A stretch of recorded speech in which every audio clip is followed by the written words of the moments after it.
Welcome back to another book highlight. We're counting down towards the end of Sheaves and Stars.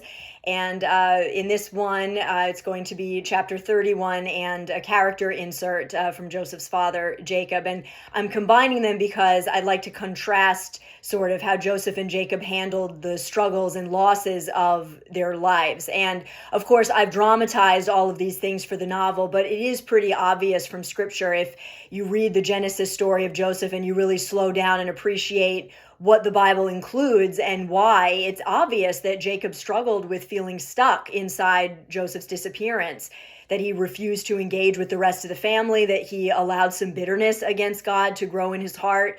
And he refused to allow Joseph's brother Benjamin to sort of fully grow up. You can tell that he didn't really trust God with his favorite wife's last son.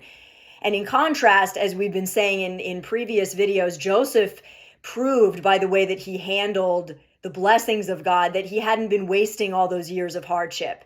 Slavery delayed a bunch of things in his life, and he spent years waiting for freedom and marriage and children and financial stability and vindication and a healthy use of his skills outside bondage, friends and family, the fulfillment of his dreams. Even after he was exalted in Egypt, his dreams of his brothers bowing to him was still a mystery. He wasn't, his exaltation was not everything he thought. He wasn't immediately allowed to go home to his people. So Joseph had a lot to adjust to even after he became prime minister.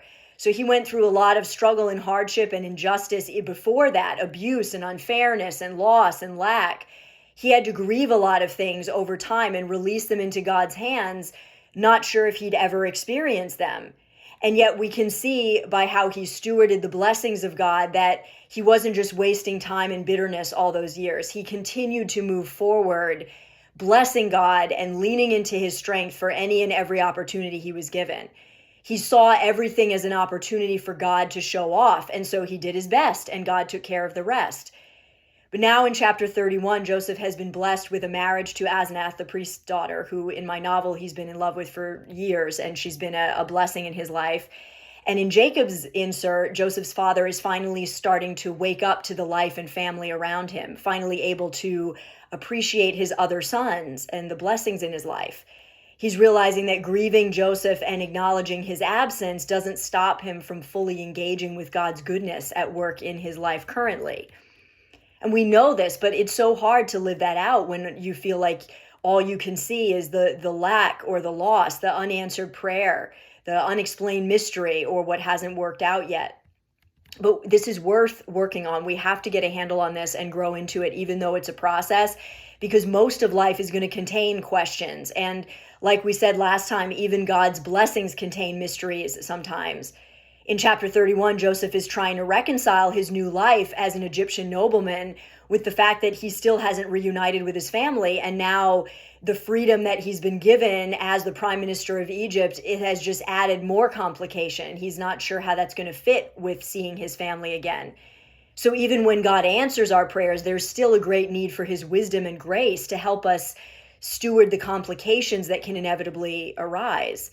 The blessings you've always been wanting tend to open up new areas for you to trust and grow closer to God. So we need to make a habit out of living in the moment with him, depending on him, and maintaining humility and joy. But what are some ways we can do this? Well, I'm taking a few of these from some things that Joseph did in this chapter and what Jacob was learning to do. First, set aside time to worship. This is outside of asking God for things, but just set aside time to worship God for who he is and thank him for what he's done for you. Number 2, be diligent to continually bring the remaining mysteries before God and keep seeking him for answers, but be willing to leave them with him if he doesn't reveal answers right away. Number 3, be willing to embrace unconventional blessings from God. Be willing to see, as you're closer to God, you'll be able to have your eyes open to things that you didn't expect to have, but they are blessings from him. Next, keep short accounts with friends and family. Be quick to apologize and forgive, because that's how you're going to keep good relationships with the people around you. Especially when you're coming out of devastation, it can be easy to take for granted the fact that you still have family and friends that are great blessings. And the best way to keep those relationships strong is to keep short accounts. Show people in your life that you value them and you want to stay in relationship. Flip every blessing you can. Take time to soak up the pleasures God has given you, even the simplest ones. It can be as simple and profound as sitting outside and absorbing a sunset rather than just working the whole evening. And finally, if sorrow resurfaces, don't be discouraged or try to fight it. Simply acknowledge it, but realize that it doesn't have to take over or ruin every moment. Not every moment is a full grief moment. Sometimes the pain is simply passing by. Let it. The difference is, rather than deciding that your whole life is over because of the devastation that happened, you're acknowledging that it hurts and your life will be forever altered by it. But that doesn't mean you can't steward the life that God has left you with, that you can't enjoy what God has entrusted to you and embrace the joy he gives. And again, we see this with both Joseph and Jacob. God had more for them than they ever could have dreamed.